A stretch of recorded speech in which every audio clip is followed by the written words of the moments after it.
La solution Maestro, c'est le fer de lance de Checkpoint lorsqu'il s'agit de protéger les workloads en data center. C'est une des meilleures solutions lorsqu'il s'agit d'avoir une architecture firewall ultra scalable. Énormément de clients opèrent Maestro quotidiennement en France. Mais vous êtes-vous déjà demandé comment fonctionnait réellement Maestro? Comment ça marche sous le capot? C'est ce qu'on va essayer de voir dans cette vidéo. Je m'appelle Tom et j'ai 5 minutes pour vous expliquer comment ça fonctionne. Pour commencer, il y a 3 notions à connaître quand on parle de Maestro. La première, on a l'orchestrateur. C'est le centre névralgique de la solution. C'est lui qui interconnecte les firewalls avec le réseau du client. On parle alors de lien uplink. Il s'assure de load balancer l'ensemble des flux vers les SGM et maintient la configuration globale de Maestro. Ensuite, on a les SGM pour Security Gateway Module. C'est ni plus ni moins que le nom qu'on donne aux firewall checkpoint lorsqu'ils sont positionnés dans une archi Maestro. Les firewalls ne sont pas connectés directement au réseau du client, comme on a l'habitude de le faire avec des déploiements classiques, mais ils sont connectés uniquement à l'orchestrateur, au travers de liens qu'on appelle cette fois-ci downlink. Et enfin, on a les security groups.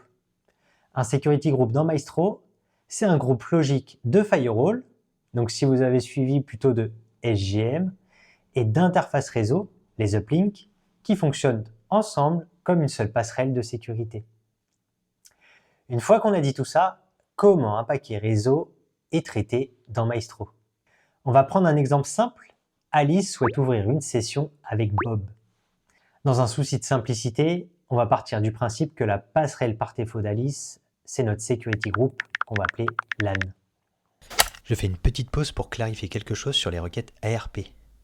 Quand une requête arrive sur la fabrique Maestro, elle n'est pas traitée différemment d'un paquet normal. Elle passe par le même algorithme de load balancing et est envoyée vers un SGM du security group. C'est ce SGM qui va la traiter, répondre, puis mettre à jour sa table MAC. Et à ce moment-là, l'info est synchronisée automatiquement avec tous les autres membres du security group. Ensuite, le paquet arrive jusqu'à un uplink de l'orchestrateur. Une fois ce paquet arrivé sur l'orchestrateur, il réalise une opération mathématique qui consiste au calcul d'un hash. Ce calcul, c'est la première étape pour l'algorithme de load balancing. Ce calcul s'applique en prenant les paramètres d'IP source, d'IP destination, port source et port destination. On vient ensuite normaliser ce résultat, donc on vient le borner entre 0 et 511. Le cœur du système Maestro, c'est la matrice de load balancing.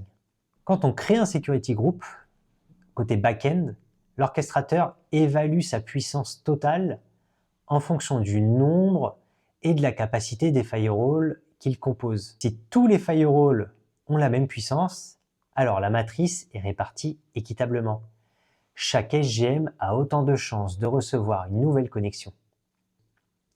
Il construit ensuite une matrice de 512 entrées, une pour chaque valeur possible de hash, donc de 0 à 511. Chaque entrée est associée à un port downlink, donc un SGM. Mais si un SGM est plus puissant que les autres, il occupera plus d'entrées dans la matrice. Il traitera donc statistiquement une plus grande part du trafic. L'orchestrateur a réalisé son hash, il a consulté sa matrice et a donc trouvé le downlink, par conséquent le firewall, qui va recevoir le paquet. Et c'est à partir de maintenant qu'il entre en jeu.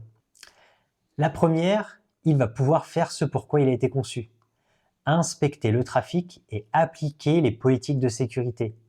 Contrôle d'accès, IPS, déchiffrement SSL, sandboxing, il ne reste plus qu'à bloquer ou laisser passer le flux. Et deuxièmement, la synchronisation de cette connexion va se faire avec un petit copain du security group.